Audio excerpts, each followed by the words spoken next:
लग्नानंतर होईलच प्रेम मालिकेच्या आजच्या भागामध्ये आपण पाहत आहोत. आता पार्थ, जीवा, नंदिनी, काव्या हे चौघेही जण डायनिंग टेबलवर बसलेले असतात.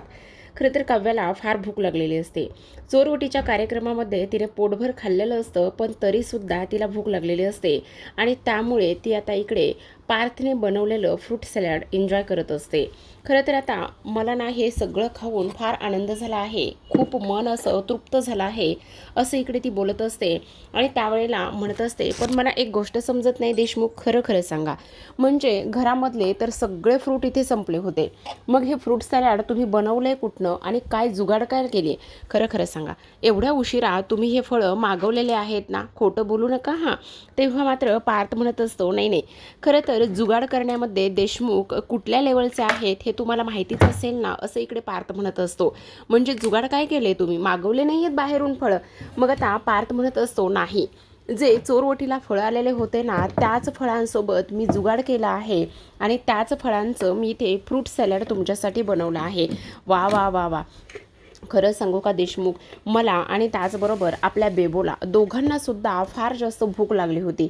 हे सगळं काही खाल्ल्यानंतर ना, आणि मला एवढा आनंद झाला आहे म्हणून काही विचारू नका, असं इकडे काव्या सांगत असते.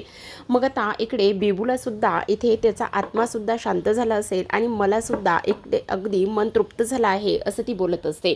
त्याच वेळेला आता इकडे जीवाच्या मनामध्ये प्रश्न पडतो.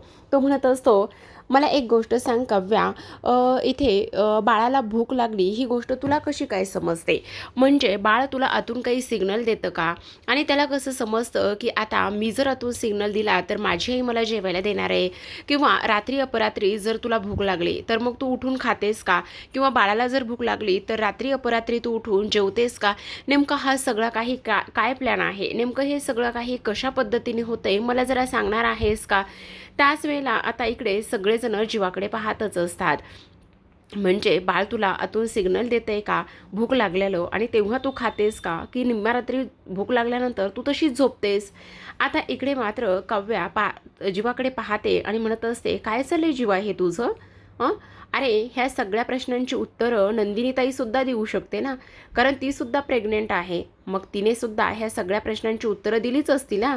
मग आता पार्थ लगेचच ह्या सगळ्या गोष्टीमध्ये बोलतो आणि तो म्हणत असतो, काय हे जीवा, मस्करी करतोयस ना तू, मुद्दामून काव्याची खेचतोयस ना? आलं माझ्या लक्षात, तू मुद्दामून काव्याची खेचतोयस, हे सगळं मला समजतंय बरं का, असं तो बोलत असतो. त्यावेळेला लगेच आता जीवा म्हणत असतो, हो हो हो, बघितलं ना, काव्याचा चेहरा बघा कसा पाहण्यासारखा झालाय. मी हे सगळं मुद्दामूनच करत होतो आणि मुद्दामून मी इथे काव्याला त्रास देण्याचा प्रयत्न करत होतो, असं सुद्धा आता इथे तो बोलत असतो. आता हे सर्व काही बोलून झाल्यानंतर पार्थ म्हणत असतो, खरं तर ह्या सगळ्या गोष्टी नंदिनीला सुद्धा समजत असतील. अरे जीवा, हे सगळं तू तुझ्या बायकोला विचारायचं सोडून तू मुद्दामून काव्याला विचारतोयस. काव्या म्हणत असते, हो, कारण अधूनमधून जीवा माझी मुद्दामच खेचत असतो, ही गोष्ट काही नवीन नाहीये, असं सुद्धा ती बोलत असते.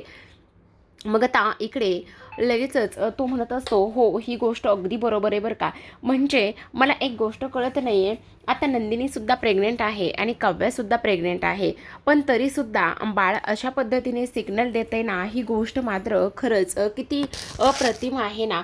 आणि त्याचबरोबर तुम्ही लोक इथे ह्या पद्धतीने हे सगळं काही करताय ना, ते सुद्धा पाहून मात्र मला खरंच फार तुमचं कौतुक वाटत आहे.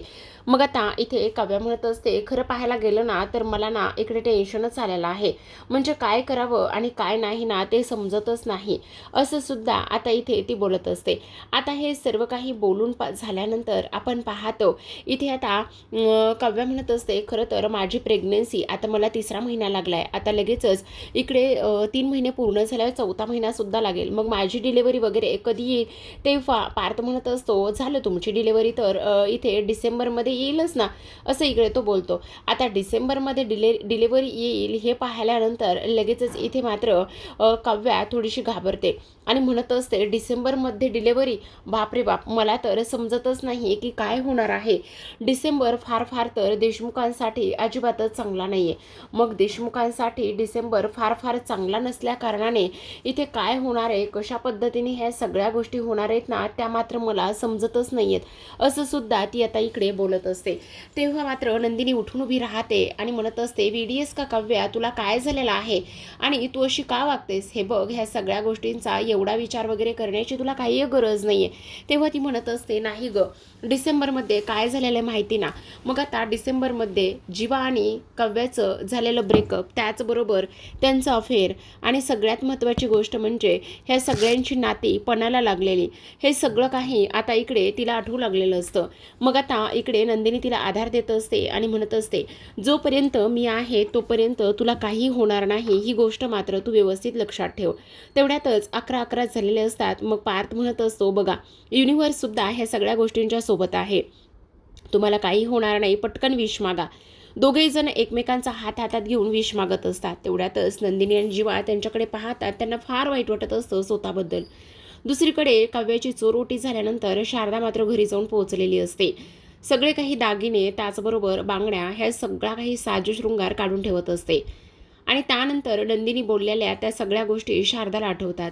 नंदिनीने सांगितलं की आई, मी कधीच आई होऊ शकणार नाही आणि आम्ही इथे सरोगेट मदरचा विचार करत आहोत. मग आता ही सरोगसी आम्हाला आई आणि बाबा बनवेल असं तिने सांगितलेलं असतं. तेव्हा शारदाने स्पष्टपणे सांगितलेलं असतं की हे करायला नको. पण जेव्हा काव्याची अवस्था बिघडली गेली तेव्हा मात्र तिने हे सगळं काही पाहिलं आणि ह्या सगळ्या गोष्टी पाहिल्यानंतर तिने आता इकडे स्वतःला सावरले होतं. आणि त्याचबरोबर नंदिनीचा राहून राहून तिच्या मनामध्ये विचार येतच असतो. आता शारदा अस्वस्थ होत असतं. तिने मुलींचा फोटो भिंतीवर लावलेला असतो आणि ते ती पाहत असते. आता अस्वस्थ झालेल्या शारदाला धनंजयचा फोन येतो. धनंजय म्हणत असता, शारदा, काय गं, काव्याची चोरवटी कशी झाली? तेव्हा शारदा म्हणत असते, हो, काव्याची चोरवटी छान झाली, सगळं काही निर्विघ्नपणे पार पडलं ना. मग आता ती म्हणत असते, हो, सगळं काही निर्विघ्नपणे पार पडलं, काळजी करण्याची वगैरे काही गरज नाही, असं सुद्धा ती बोलत असते. तेव्हा धनंजय म्हणत असतात, हो गं, ते सगळं काही ठीक आहे, पण ऐक ना, नंदिनी कशी आहे, ती बरी आहे ना? हो, नंदिनी अगदी बरी आहे, तिला काय झाले, काहीही झालेलं नाही आहे तिला. पण शारदा, मला ना रिटर्न येण्यासाठी साधारण आणखी 2 दिवस तरी लागतील. तेव्हा शारदा म्हणत असते, तुम्ही नका काळजी करू, निश्चिंत या, इथे सगळं काही ठीक आहे आणि मी सुद्धा आत्ता चोरोटीवरून परत आली आहे, असं सुद्धा शारदा आता इथे धनंजयला सांगत असते. आणि त्यानंतर पुन्हा शारदा त्याच विचारामध्ये हरवलेली असते. शारदाच्या मनामध्ये विचार येतो, नंदिनीचं माझ्या काय होणार आहे? काव्याचं ठीक आहे, पण नंदिनीने जीवाने एवढी लपवाछिपी केली, त्यामुळे काय होईल सगळं, ह्या विचारात ती आता झोपून जाते. दुसऱ्या दिवशी सकाळची वेळ असते. तेव्हा काव्या अभ्यास करत असते, कारण काल तर एक चोरोटी झाली आणि चोरोटी झाल्यामुळे तिला फारसा काही अभ्यास व्यवस्थित करता आला नाही आणि त्यामुळे आज अभ्यास करणं फार जास्त गरजेचं असतं. आणि म्हणूनच अगदी कॉन्फिडन्स ठेवून आणि त्याचबरोबर एकाग्रतेने ती सगळा काही अभ्यास इथे करण्याचा प्रयत्न करत असते. तेवढ्यातच पार्थ अंघोळ करून आलेला असतो, शर्ट घातलेला असतो, पण खाली फक्त टॉवेल लावलेला असतो आणि येऊन काव्याला पाठीमागून मिठी मारत असतो आणि त्याच्या केसांचं पाणी काव्याच्या अंगावर उडवत असतो. तेव्हा काव्या चिडते आणि म्हणत असते, काय चाललंय देशमुख तुमचं हे, तुम्ही का असं बघताय? मी अभ्यास करते ना. एकतर काल चोरोटी झाली, त्या चोरोटीमुळे मला काहीच अभ्यास करायला जमलं नाहीये आणि आज मला अभ्यास करू द्या ना. जर मी आजही अभ्यास केला नाही तर माझा अभ्यास सगळा डोक्यावरून जाईल बरं का. पार्थ म्हणत असतो, हो का, मग करा ना अभ्यास, मी कुठे अडवतोय तुम्हाला, करा, बिनधास्त अभ्यास करा, मला काहीही प्रॉब्लेम नाही आहे. तेव्हा काव्या म्हणत असते, हो का देशमुख, पण आता तुम्ही बाजूला झालात तर मी अभ्यास करेल ना. हो, मला आता ऑफिसलाच जायचं आहे, मग मी बाजूला तर होणारच आहे, पण तुम्हाला जर काही काम करायचं असेल तर ते तुम्ही करू शकता. काव्या म्हणत असते, आता काय काम राहिलंय सांगा बरं, आता माझा नाश्ता वगैरे झालाय, मग मी अभ्यासला बसले तर ते तुम्हाला जमत नाहीये का, असं काव्या बोलत असते. आता चालूमध्येच मुद्दामच पार्थ स्वतःच्या शर्टची बटणं काढत असतो आणि म्हणत असतो, हो का, मग आता मी तुम्हाला काम लावतो, ही माझ्या शर्टची बटणं आहेत ना, ती तुम्ही लावून द्यायची आहेत. काव्या म्हणत असते, देशमुख, हे जरा तुमचं अति होतंय. मग आता पार्थ म्हणत असतो, अति काय होतंय, मी माझ्या बायकोला सांगतोय शर्टची बटणं लावून द्यायला आणि एवढं काय त्याच्यामध्ये, चला तुमचं तुम्ही काम करा बरं, माझं काम होतं ते मी केले. मग आता काव्या म्हणत असते, हो का देशमुख, खरंच. मग आता काव्या मात्र बटणं लावून देत असते. पार्थ मात्र फारच रोमॅन्टिक झालेला असतो. दुसऱ्या बाजूला मानिनी तिच्या मेडिसिन शोधत असते. आता तिच्या हातामध्ये मेडिसिन असतात, पण मानिनीला बहुतेक ना चष्म्याचा नंबर वाढलेला असावा, कारण तिला ना फार कमी दिसायला लागलेला आहे आणि त्याच्यावरती डेट जी आहे ना, ती डेट तिला स्पष्टपणे दिसत नसते आणि त्यामुळे आता इकडे ती विचार करत असते, हे सगळं कोणाला विचारू, कोणाला तरी विचारलं पाहिजे की ह्या मेडिसिनवर डेट नेमकी केव्हाची आहे. आणि म्हणूनच ती विचार करते, आता काव्याकडेच जाते, कारण काव्या तर ही घरातच आहे, अभ्यास करत असेल, मग तिच्याकडे जाते आणि तिलाच आता ह्या डेटबद्दल विचारते. असं म्हणून ती आता इकडे पार्थ आणि काव्याच्या खोलीकडे आलेली असते. समोर पाहते तर काय, पार्थ आणि काव्या हे एकमेकांच्या जवळ असतात आणि काव्या त्याच्या शर्टची बटणं लावून देत असते. मग आता पार्थ म्हणत असतो, हो बटणं तर लावून झालेले आहेत, मग मी आता ऑफिसला जाऊ शकतो ना बेबूची आई. तेव्हा काव्या म्हणत असते, देशमुख हो तुम्ही आता लवकरात लवकर ऑफिसला जा बरं. तेव्हा पार्थ म्हणत असतो, हो ते तर मी जाणारच आहे. मग आता मानिनी आलेली असते आणि मानिनी म्हणत असते, अरे बापरे सॉरी मी जरा चुकीच्या वेळेला आलेले आहे का, काय हे, अरे जरा दरवाजा तरी बंद करायचा ना मेल्यांनो. आणि काय रे मेल्या, तुला इथे ऑफिसला जायचं नाही आहे का, काय काय चाललंय काय तुझं. तेव्हा मात्र मानिनी पार्थकडे पाहते, पार्थला म्हणत असते, अरे काय हे पार्थ, तू अजूनसुद्धा टॉवेल लावूनच घरामध्ये फिरतोयस का. मग आता काव्या म्हणत असते, काय म्हणजे आई मला एक गोष्ट सांगा, अजूनसुद्धा म्हणजे हे नेहमीच असेच टॉवेल लावून फिरायचे का. अगं टॉवेलच काय, हा तर आई काही काय, हा तर काय काही नाही आहे, फक्त मी टॉवेलच लावून फिरायचो. आई खरं खरं सांगा, टॉवेल आणि आणखी काय करायचं हे सांगा ना आई, असं काव्या मुद्दामच कुतूहलाने विचारत असते. तेव्हा मानिनी म्हणत असते, काही नाही ग बरमुडा, हां मी तेच म्हणायला लागलो होतो बघा, टॉवेल आणि त्याचबरोबर बरमुडा घालूनच घरात फिरायचो. काव्याने मात्र तोंडावर हातच ठेवलेला असतो. मग आता लगेचच इकडे मानिनी म्हणत असते, काय सांगते मी, जा लवकर ऑफिसला जायचं नाहीये का. मग आता पार्थ मुद्दामच काव्याच्या पाठी जाऊन लपत असतो, कारण त्याला भीती वाटत असते की मानिनी त्याला एखादा फटका मारते की काय. मग आता तो म्हणत असतो, हो जातो जा पहिले पटकन निघून जा लवकर, कळतंय का तुला. मग आता पार्थ मात्र तिथून निघून गेलेला असतो आणि चेंज करायला जातो. आता काव्या म्हणत असते, आई काय झालं, तुमचं माझ्याकडे काही काम होतं का, तुम्ही अशा आलेला आहात म्हणून. मग आता मानिनी म्हणत असते, हो ग अगं काय झाले बघ ना, ह्या गोळ्या आहेत ना याच्यावर ना मला तारीखच समजत नाही, म्हणजे मला एक्सपायरी डेट बघायची पण काही लक्षात येत नाही बघ. काव्या त्या गोळ्या हातामध्ये घेते आणि पाहते तर काय, त्याच्यावर असतं डिसेंबर. आता डिसेंबर एक तर रात्रीचा इश्यू झालेला आहे डिसेंबरचा, आणि त्यानंतर पुन्हा आता डिसेंबरच हा महिना तिच्या समोर आलेला असतो. डिसेंबर आल्याबरोबर जीवाचं बोलणं तिला आठवतं. जीवा म्हटलेला असतो की डिसेंबर हा महिना आपल्या देशमुखांसाठी फारसा काही चांगला नसतो. डिसेंबरमध्ये काहीतरी घडतं असं झालेलं असतं आणि तेव्हा काव्या अस्वस्थ होते. दुसऱ्या बाजूला आपण पाहतो, जीवाने आशाताईंना चहा सांगितलेला असतो आणि सांगितलेलं असतं की नंदिनीला म्हणावं जीवाला चहा हवाय. मग आता नंदिनी मस्त कप आणि बशीमध्ये चहा गरमागरम घेऊन आलेली असते. ती जीवाला म्हणत असते, जीवा हे घ्या, तुम्ही कामात आहेत बहुतेक, तुमच्यासाठी आशाताईंकडे तुम्ही चहा मागवला होता ना, तोच चहा मी घेऊन आली आहे. मग आता पार्थ जीवा म्हणत असतो, हो मी चहा मागवला होता, मग इथे बसतेस का थोडा वेळ. नंदिनी म्हणत असते, पण तुम्ही काम करताय ना, माझी जाते.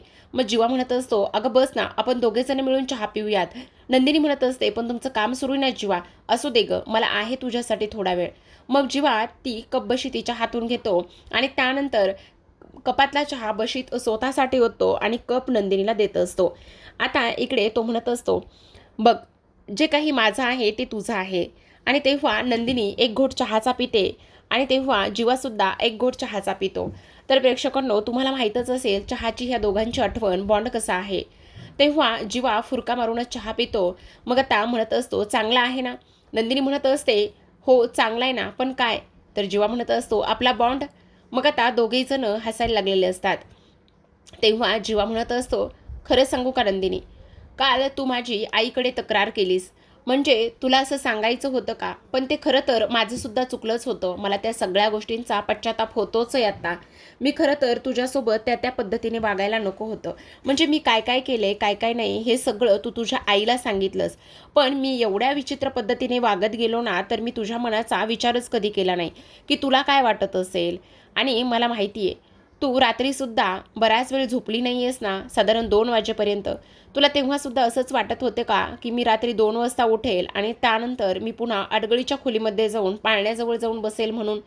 नाही हो, असं काही नाही आहे.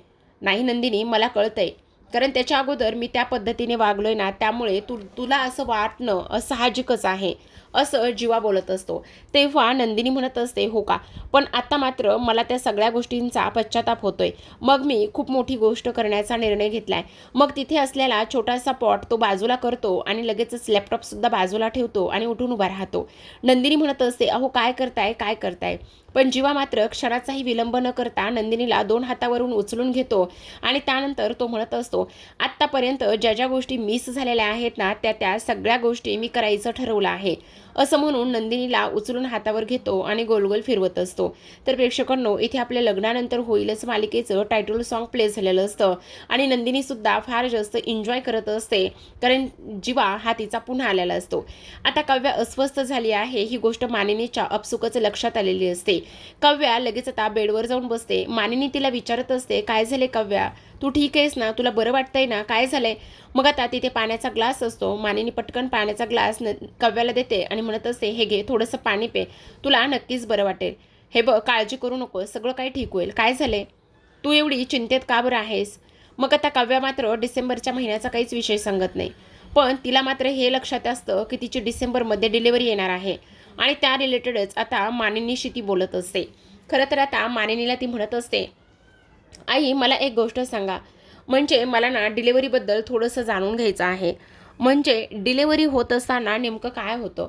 तेव्हा तो म्हणत असतो, काय होतं म्हणजे काय होतं? म्हणजे पार्थित आलेला असतो बरं का चेंज करून आणि म्हणत असतो, काय होतं म्हणजे काय होतं? आता डिलेवरीची डेट जवळ आली म्हटल्यावर बाळ येणारच नाही ह्या जगामध्ये. मग आता मानिनी म्हणत असते, ए मेल्या, गप्प बस रे तू जरा, काय चाललंय तुझं? असं म्हणून मुद्दामच रागाने त्याच्याकडे लूक देते आणि तोंडावर बोट ठेवून त्याला शांत करायला सांगत असते. कारण काव्याची अवस्था नाजूक आहे, त्याचबरोबर तिचे मूड स्विंग होणं आणि ह्या सगळ्या गोष्टी तिच्या मनामध्ये येणं हे साहजिकच असतं. मग मानिनी म्हणत असते, काव्या काय झालंय? हे बघ, तू अजिबात काळजी करू नको. तुला ज्या ज्या गोष्टी वाटताय, जे जे तुला सगळं काही होतंय ना, ते सगळं मी तुला सांगायला तयार आहे. मी आहे ना, आई असताना तुला काळजी करण्याची काय गरज आहे गं? जरी मी सासू असले तर तुझी आईच आहे ना. मग तेव्हा ती म्हणत असते, पण आई मला एक गोष्ट सांगा, म्हणजे लेबर पेन होतात का, वॉटरफॉल होतं का, ह्या सगळ्या गोष्टी काव्या बोलत असते. मग मानिनी म्हणत असते, हो हे सगळं काही होतं, पण तुला सांगू का, जेव्हा डिलिव्हरीची वेळ जवळ येते ना, तेव्हा तो क्षण त्या आईसाठी, त्या बाबासाठी फार जास्त स्पेशल असतो. दुसरीकडे आपण पाहतो, आता ह्या दोघांचं हे जे काही उचलून घेणं, त्याचबरोबर चहा वगैरे ह्या सगळ्या गोष्टी झाल्यानंतर नंदिनी म्हणत असते, बरं जीवा चला आता मी जाते खाली, मला स्वयंपाकाचं सुद्धा बघायचं आहे. जीवा म्हणत असतो, थांब गं नंदिनी, जाता येईल, मला तुझ्याशी आणखी थोडंसं काहीतरी बोलायचं आहे. नंदिनी म्हणत असते, काय बोलायचं आहे? तेव्हा तो म्हणत असतो, मी ना तुझ्यासाठी आज काहीतरी स्पेशल आणलं आहे. नंदिनीला डोळे बंद करायला सांगत असतो आणि तेव्हा जीवा म्हणत असतो, बघ. आता नंदिनी म्हणत असते, डोळे बंद करायला सांगितलं कसं बघणार आहे? हो हो ते आहेच म्हणा, बघ आता.